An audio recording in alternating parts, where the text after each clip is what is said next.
அனைவருக்கும் வணக்கம். போன பதிவில் பாளையக்காரர்கள் சம்பந்தமான முக்கியமான 20 கேள்வி நம்ம பார்த்துருப்போம். அதனுடைய தொடர்ச்சியாக இந்த பதிவில் பாளையக்காரர்கள் மற்றும் வேலூர் கழகம் பற்றிய முக்கியமான வினாக்களையும் அதற்கான விளக்கங்களையும் நம்ம பார்க்க போகிறோம். ஸோ கவனமாக ஒவ்வொரு கூடுதல் தகவலையும் தெளிவாக எழுதி வைத்து கொள்ளுங்கள். சரி, வாங்க நேர கேள்விக்கு போயிடலாம்.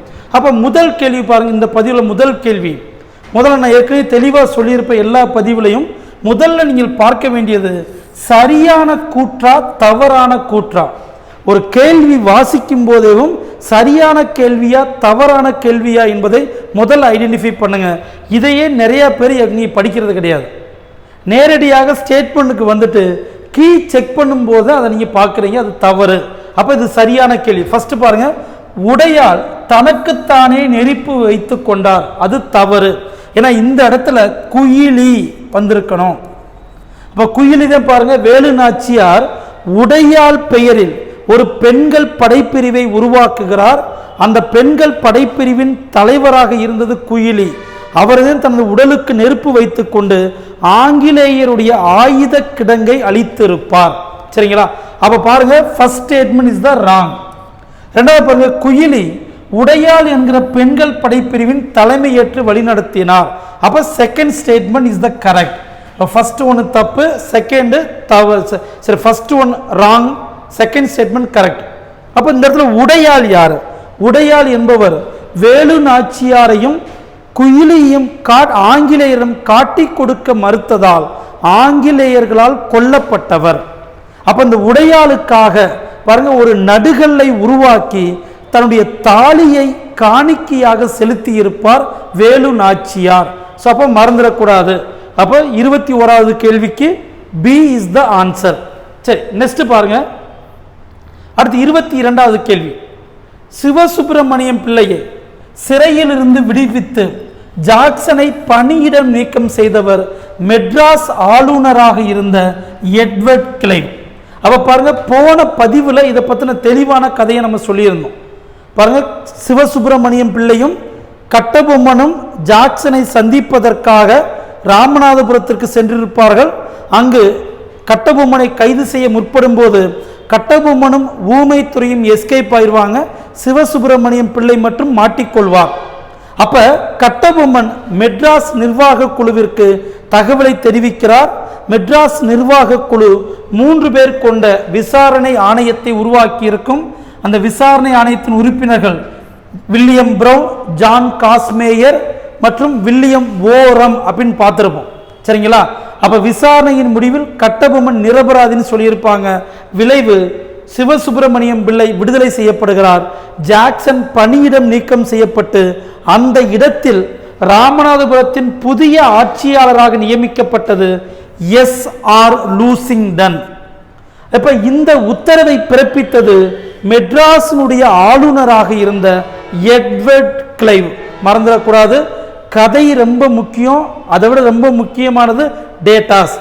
ஸோ அதனால் கவனமாக இந்த பதிவை பாருங்க, கூடுதல் தகவலை நோட் பண்ணி வைத்துக் கொள்ளுங்கள். சரி, அடுத்த கேள்வி பாருங்க. 23வது கேள்வி, 1798 ராமநாதபுரம் கோட்டை வாசல் நடந்த சண்டையில் கொல்லப்பட்டவர் யார்?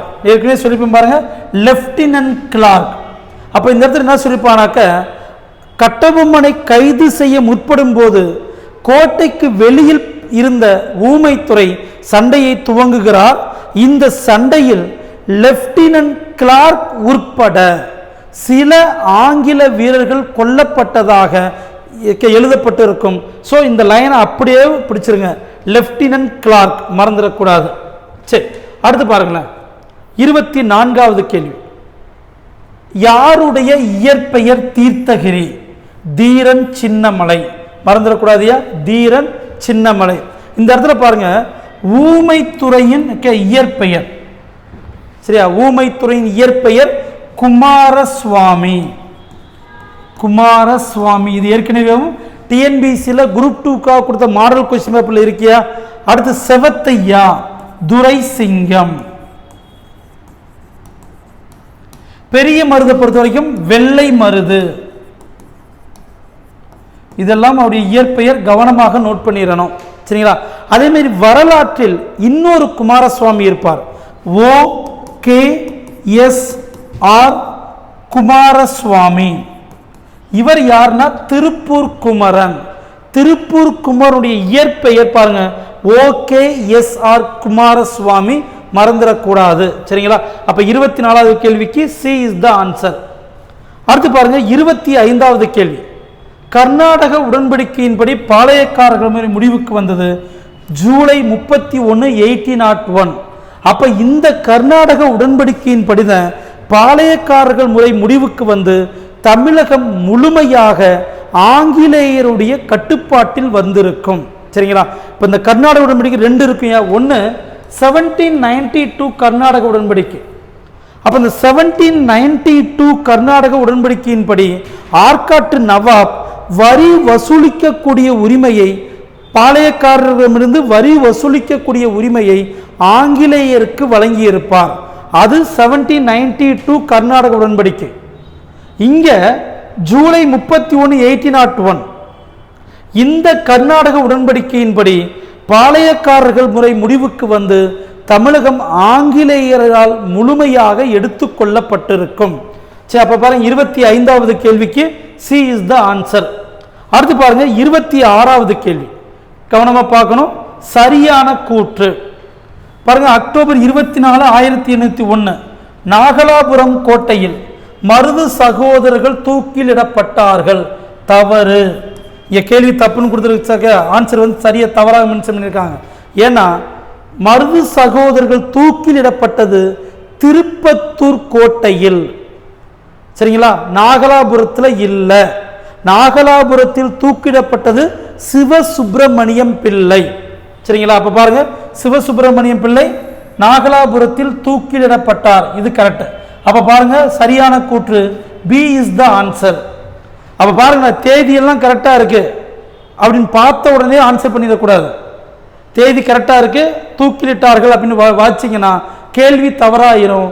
ஒவ்வொரு கேள்வியும் முழுமையாக வாசிக்கணும். நீங்க இங்க அவசரப்பட்டீங்க அப்படின்னா தலையெழுத்தே தலைகீழா மாறிடும். அப்ப கேள்வியை முழுமையாக வாசிங்க. இந்த இடத்துல அவசரப்படாதீங்க. டிஎன்பிசி மட்டும் கிடையாது, அனைத்து போட்டித் தேர்வுகள்லையுமே காலையில் இப்போ டிஎன்பிசி எக்ஸாம் காலைல 9:30க்கு போறீங்கன்னா 9:30 12:30 வரைக்கும் கவனமாக இருந்தவன் பாஸ் ஆயிட்டான்னு அர்த்தம். ஒரு சின்ன கவனச்சிதறல் இருந்தால் கூட ஒரு கேள்வியை மாற்றி அடிச்சிங்கன்னா கூட சோழி முடிஞ்சிடும்.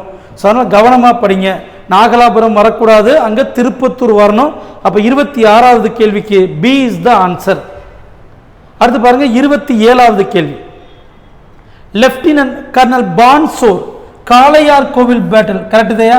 1772. அப்ப இந்த பேட்டில் தான் பாருங்க முத்து வடுகநாதர் தோற்கடிக்கப்பட்டு கொல்லப்படுவார். வேலு நாச்சியாரும் வெள்ளைச்சி நாச்சியாரும் அங்கிருந்து எஸ்கேப் ஆகி 8 ஆண்டு காலம் திண்டுக்கல் விருப்பாட்சி பாளையம் கோபால நாயக்குடைய பாதுகாப்பில் இருந்திருப்பார்கள். அப்ப இது கரெக்ட். கேப்டன் கேம்ப்பெல் வேலூர் கழகம் தவறு. ஏன்னா கேம்ப்பெல் பாருங்க புலித்தேவரை தோற்கடித்தவர். 1767 புலித்தேவரை தோற்கடித்தது. Major Bannerman Panchalankurichi 1799 correct. B is the answer. அப்ப வேலூர் கழகம் யார் வந்திருக்கணும்? கில்லஸ்பி. வேலூர் கழகம் என்றால் கில்லஸ்பி வந்திருக்க வேண்டும். சரிங்களா? அப்ப 27வது கேள்விக்கு B இஸ் த ஆன்சர். அடுத்து பாருங்க 28வது கேள்வி. காளையார் கோவில் போரில் கொல்லப்பட்டது Muthu Vadukanathar. 1772 the battle of Kalaiyar Kovil. Kalaiyar கோவில் தோற்கடிக்கப்பட்டது சிவகங்கை அரசர் முத்து வடுகநாதர். அப்ப இந்த போரில் வேலு நாச்சியாரையும் அவரது மகள் வெள்ளைச்சி நாச்சியாரையும் பாதுகாத்தது மருது சகோதரர்கள். மறந்துடக்கூடாது. இப்ப 28வது கேள்விக்கு D இஸ் த ஆன்சர். அடுத்து பாருங்க 29வது கேள்வி. ஏற்கனவே பாருங்க முந்தைய பதிவில் தெளிவா பேசியிருந்தோம். எப்படி பாளையக்காரர்கள் முறை எப்படி வந்தது, 72 பாளையம், கிழக்கு மற்றும் மேற்கு பாளையங்கள், தெலுங்கு மற்றும் மறவர் பாளையம் கதைகளை தெளிவா சொல்லியிருந்தேன். பார்க்காதவர்கள் அந்த முந்தைய பதிவு ஒரு தடவை பார்த்துருங்க. அப்ப கிழக்கு பாளையம் கட்டபொம்மன் கட்டுப்பாட்டில் இருந்தது கரெக்டு. ஏன்னா கிழக்கு பாளையம் தெலுங்கு பாளையம் சொல்லுவாங்க.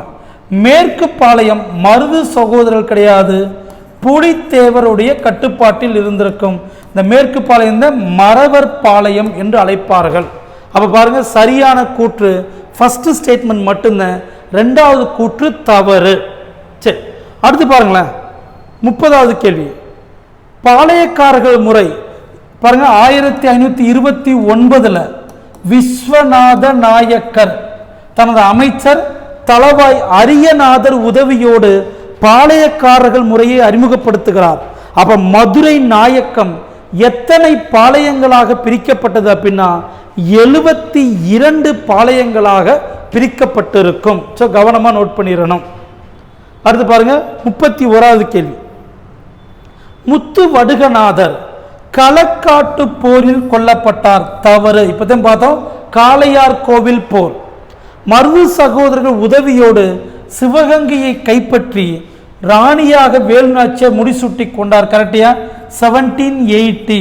அப்ப 1772 காளையார் கோவில் போரில் முத்து வடுகநாதர் கொல்லப்பட்ட பிறகு 8 ஆண்டு காலம் வேலு நாச்சியார் தனது மகள் வெள்ளைச்சி நாச்சியாரோடு திண்டுக்கல் விருப்பாட்சி பாளையத்தினுடைய பாளையக்காரரான கோபால நாயக்கர் பாதுகாப்பில் இருந்திருப்பார். அங்க இருக்கும்போது தனது அமைச்சர் தளவாய் தாண்டவராயரோடு ஹைதர் அலிக்கு ஒரு கடிதம் அனுப்பியிருப்பார். ஹைதர் அலியும் உதவி செய்திருப்பார். சரிங்களா? அப்ப ஹைதர் அலி, அதற்கடுத்தபடியாக கோபால நாயக்கர், மருது சகோதரர்கள் உதவியோடு 1780 8 ஆண்டுகளுக்கு பிறகு வேலு நாச்சியார் சிவகங்கையை கைப்பற்றி சிவகங்கையின் அரசியாக முடிசூடுகிறார். அப்ப B is the answer. Second மட்டும்தான் கரெக்ட், ஃபர்ஸ்ட் தவறு. அடுத்து பாருங்க, 32வது கேள்வி, இந்த தென்னிந்திய கிளர்ச்சிக்கான காரணம் என்ன? பாருங்க, சவுத் இந்தியன் ரிபலியன்.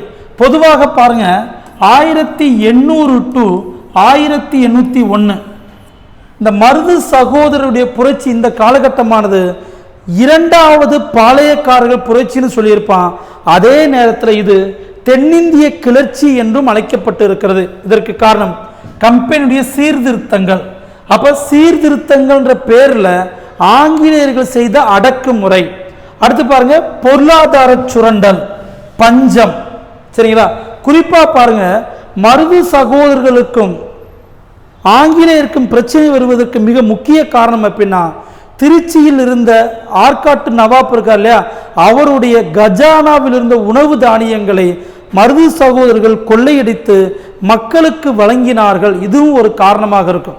அப்ப பாருங்க, பஞ்சம், இந்த மூன்றுமே காரணம் தான். D is the answer. அப்ப பாளையக்காரர்கள் தென்னிந்திய கிளர்ச்சி உருவானதுக்கு காரணம் இந்த மூன்றுமே correct. D is the answer. கவனமா நோட் பண்ணிடணும். அடுத்து பாருங்க, 33வது கேள்வி, வேலூர் புரட்சி முதலாக பலியானது யாரு? பாருங்க, ஜூலை 10 1806 வேலூர் கழகம் துவங்குகிறது. அப்ப அந்த வேலூர் கழகத்தில் பலியான முதல் நபர் கர்னல் பான் கோட், இரண்டாவது கர்னல் மீ கிராஸ், மூன்றாவது மேஜர் ஆம்ஸ்ட்ராங். இந்த 3 பேரும் கொல்லப்பட்டிருப்பார்கள். கவனமா பாருங்க, முதல்ல பலியானது கர்னல் பான் கோட், ரெண்டாவது மீ கிராஸ், மூன்றாவது ஆம்ஸ்ட்ராங். அடுத்து பாருங்க, இந்த சம்பவம் கேள்விப்பட்ட உடனே கோட்டையில் வெளியில் இருந்த வெளி பாதுகாப்புக்கு இருந்த கூட்ஸ் வேகமாக சென்று ராணிப்பேட்டையில் இருந்த கில்லஸ்பிக்கு தகவலை தெரிவித்திருப்பார். அப்ப கில்லஸ்பிக்கு வேலூர் புரட்சி பற்றிய தகவலை தெரிவித்தவர் மேஜர் கூட்ஸ். வேலூர் புரட்சியை அடக்கியது கர்னல் கில்லஸ்பி. ஸோ கவனமாக நோட் பண்ண, இந்த ஒவ்வொரு தகவலுமே முக்கியம். சரி, இப்போ இந்த அக்னி யாரு? வேலூர் புரட்சிக்கு காரணமாக இருந்த தலைப்பாகையை வடிவமைத்தவர். சரி, புதிய தலைப்பாகையை வடிவமைத்தது தளபதி அக்னியோ. அப்ப 33வது கேள்விக்கு Bombay is the B is the answer. அடுத்து பாருங்க, 34வது கேள்வி, வேலூர் புரட்சி எப்பொழுது வெடித்தது? ஜூலை 10 1806. ஸோ அவங்க திட்டமிட்டு இருந்தது ஜூலை 13. ஒருவேளை 13ஆம் தேதி நடந்திருந்தால் புரட்சி வெற்றிகரமாக மாறியிருக்கலாம். அப்ப திட்டமிட்ட தேதிக்கு முன்பாகவே நடந்தது புரட்சி தோல்வி அடைந்ததற்கும் ஒரு காரணமாகும். சரிங்களா? அப்ப 34 சி இஸ் த ஆன்சர். அடுத்து பாருங்க 35வது கேள்வி. வேலூர் புரட்சி பற்றிய சரியான கோட். வேலூர் புரட்சியை அடக்கியவர் மேஜர் குட்ஸ். தவறு. கில்லஸ்பி. இந்த கில்லஸ்பிக்கு தகவல் கொடுத்தது மேஜர் குட்ஸ். அடுத்து பாருங்க வேலூர் புரட்சிக்கு பிறகு திப்பு சுல்தானுடைய குடும்பம் கல்கத்தாவிற்கு அனுப்பப்பட்டிருக்கும். நாட் டெல்லி. டெல்லிக்கு அனுப்பல. அப்ப சரியான கூற்று எதுவும் இல்லை. D is the answer. இந்த இடத்துல பாருங்க ஸ்டேட்மெண்ட் வைஸ் கொஸ்டினை எந்த அளவுக்கு கவனமாக வாசிக்கிறீங்க அதுதான் இங்க முக்கியமானது. அப்ப 35வது கேள்விக்கு டி இஸ் த ஆன்சர். அடுத்து 36வது கேள்வி பாருங்க. வேலூர் புரட்சிக்கான உடனடி காரணம் என்ன? அக்னியு வடிவமைத்த புதிய தலைப்பாகை. சரி, கவனமா பார்க்கணும். அப்ப வேலூர் புரட்சிக்கு பல்வேறு காரணங்கள் இருந்தாலும் உடனடி காரணம் என்பது அக்னியு வடிவமைத்த புதிய தலைப்பாகை. இதை 1857 ரிவோல்ட்னாத்த கொழுப்பு தடவிய தோட்டாக்கள். 1857ஆம் ஆண்டு சிப்பாய்கள் கழகத்துக்கு காரணம் தான் பார்த்தீங்கன்னாக்க கொழுப்பு தடவிய தோட்டாக்கள் உடனடி காரணமாக அமைந்திருக்கும். அப்ப வேலூர் கழகத்திற்கு சி இஸ் த ஆன்சர். அடுத்து 37வது கேள்வி பாருங்க.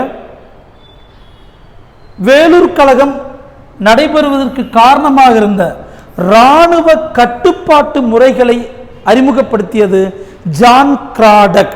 கவனமா பாருங்க. வேலூர் புரட்சி நடக்கும்போது மெட்ராஸின் ஆளுநராக இருந்தது வில்லியம் பெண்டிங். மெட்ராஸின் படைத்தளபதியாக இருந்தது ஜான் கிராடக். அப்ப இந்த ஜான் கிராடக் தான் மெட்ராஸ் ஆளுநர் வில்லியம் பெண்டிங் அனுமதியோடு அந்த புதிய இராணுவ விதிமுறைகளை அறிமுகப்படுத்தியது ஜான் கிராடக். மறந்துடக்கூடாது. சரிங்களா? அப்ப 37க்கு ஏ இஸ் த ஆன்சர். அடுத்து பாருங்க 38வது கேள்வி. வேலூர் புரட்சியின் போது சென்னை ஆளுநராக இருந்தது வில்லியம் பெண்டிங். ஸோ கவனமாக நோட் பண்ணுங்க. 38க்கு சி இஸ் த ஆன்சர். அடுத்து 39வது கேள்வி பாருங்க. இங்க இந்த பாளையக்காரர்கள் நாயக்கர்கள் காலம் இருக்கு இல்லையா, 2 கேள்விகள் ரிப்பீட்டடா வந்துகிட்டு இருக்கு. ஸோ அது ரொம்பவும் தெளிவாக நம்ம மெட்டீரியலை கொடுத்துருப்போம். ஸோ அதை கேள்வியாக நம்ம மாற்றி கொடுத்துருக்கோம். முக்கியமாக பாருங்க திருமலை நாயக்கர் கேள்வியில் இருக்கியா பாருங்க. மதுரை நாயக்கத்தின் தலைநகரத்தை திருச்சியிலிருந்து மதுரைக்கு மாற்றியவர். பாருங்க மதுரை நாயக்கத்தின் கேபிட்டலை திருச்சியிலிருந்து மதுரைக்கு மாற்றியது திருமலை நாயக்கர். 2வது கேள்வி மூக்கறுப்பு போர் யாரோடு தொடர்புடையதுன்னு கேட்டாலும் பாருங்க திருமலை நாயக்கர். இந்த 2 கேள்வியும் ஏற்கனவே வந்திருக்கு. கவனம் நோட் பண்ணுங்க. அப்ப இங்க பாருங்க மதுரை நாயக்கத்தினுடைய புக் அண்ட் ஆத்தர்ஸ்ல கேள்வி தான். ஸோ ரொம்ப சிம்பிள் என்ன பண்ணலாம், ஈஸியா பாருங்க. பரஞ்சோதி. பரஞ்சோதி எழுதியது சிதம்பர பாட்டியல். அடுத்து ஹரிதாசர் இரு சமய விளக்கம். திருவேங்கடம் மெய்ஞான விளக்கம். ரகுநாத நாயக்கர் பாரிஜாதம். சரிங்களா? ஸோ கவனமா சி நோட் பண்ணிக்கோங்க. நாயக்கர்கள் காலத்திலே புக் அண்ட் ஆத்தர்ஸ்ல ரொம்ப ரொம்ப முக்கியமானது. கேள்வியும் ஏற்கனவே வந்திருக்கிறது. அப்ப பாருங்க 39வது கேள்விக்கு சி இஸ் த ஆன்சர். கவனமா நோட் பண்ணிடணும். சரி, அடுத்து பாருங்க 40வது கேள்வி. இந்த 40வது கேள்வி ரொம்ப ரொம்ப முக்கியமானதுயா. பாருங்க பின்வரும் கூற்றுக்களில் எது சரி, எது கரெக்ட்லி மேட்ச்டு. பாருங்க இந்த மதுரை நாயக்கர்கள் பற்றி படிக்கும்போது கட்டாயம் தெரிந்து கொள்ள வேண்டியது, ராணி மங்கம்மாள் உய்யம் கொண்டம் கால்வாயை உருவாக்கியவர் அச்சுதப்ப நாயக்கர். 1565 விஜயநகர பேரரசுக்கும் பாமினி அரசுக்கும் இடையே நடைபெற்ற தலைக்கோட்டா போரில் விஜயநகர பேரரசுக்கு உதவி செய்தவர். அடுத்து அல்லூரி குப்பண்ணா ஆந்திராவின் காளிதாசர் என்று அழைக்கப்படுவது. சரபோஜி 2 தஞ்சாவூரில் சரஸ்வதி மகாலை உருவாக்கியவர். சரிங்களா? அப்ப C is the all the above. 4 ஸ்டேட்மெண்ட்டுமே கரெக்ட் தான். C is the answer. So கவனமாக நோட் பண்ணிடுறோம். சரிங்களா? அப்ப பாருங்க போன முந்தைய பதிவிலையும் இந்த பதிவும் சேர்த்து வேலூர் கழகம் மற்றும் பாளையக்காரர்கள் சம்பந்தமாக 40 கேள்விகள் மற்றும் அதற்கான விளக்கங்களை கொடுத்துருக்கேன். ஸோ மாணவர்களுக்கு பயனுள்ளதாக இருக்கும் நம்புகிறேன். ஸோ அதனால் கவனமாக ஒவ்வொரு கேள்வியும் பாருங்க. ஸோ அதே மாதிரி மேற்கொண்டு ஏதேனும் சந்தேகம் இருந்தால் தாராளமாக எங்களை தொடர்பு கொள்ளலாம். இந்த 2 எண்களில் ஏதேனும் ஒரு எண்ணிற்கு எங்களை நீங்கள் கட்டாயம் தொடர்பு கொள்ளலாம். உங்களுக்கு தேவையான உதவிகளை நாங்கள் வழங்குகிறோம். பாருங்கள், குரூப் 4 எக்ஸாம் எதை பற்றியும் யோசிக்காமல் தெளிவான சிந்தனையோடு இந்த ஒரு வாரம் உங்கள் கையில் என்னென்னலாம் இருக்கோ எல்லாத்தையுமே வாட்சி விட்டாலும் சரி அல்லது கவனமாக படித்தாலும் சரி. ஸோ உங்களுக்கு என்ன தோணுதோ அதை செய்யுங்க. மற்றவர்கள் சொல்லுவதை கேட்க வேண்டாம். சரிங்களா? உங்களுக்கு இந்த ஒரு வார காலம் என்பது நீங்கள் டிசைட் பண்ணுங்கள். ஸோ உங்கள் கையில் எதெல்லாம் படிச்சிருக்கீங்களோ எல்லாத்தையும் ஒரு தடவை ஃபாஸ்ட்டாக ஒரு தடவை ரிவிஷன் பண்ணுங்கள். இல்லை படிக்க பிடிக்கலையா, ஒன்றுமே இல்லை, சிம்பிளாக அப்படி லைட்டாக கோத்ரூ பண்ணிக்கிட்டே இருங்க போதும். போட்டு உங்களை ப்ரெஷர் பண்ணிக்காதீங்க, டென்ஷன் ஆகிக்காதீங்க. நன்றாக படித்தவர்கள் பயப்பட வேண்டாம். ஏன்னா கட்டாயம் உங்களுக்கு தெரியாமல் வினாக்கள் இருக்காது. அந்த நம்பிக்கையை தயவு செஞ்சு உங்களுக்குள்ளே வைங்க. சரியா? வரக்கூடிய ஜூன் 9ஆம் தேதி குரூப் 4 தேர்வை வெற்றிகரமாக எழுதுவதற்கு வாழ்த்துக்கள். ஸோ அடுத்த பதிவில் மிக முக்கியமான ஒரு 20 அல்லது 30 வினாக்களோடு உங்களை நான் சந்திக்கிறேன். நன்றிப்பா.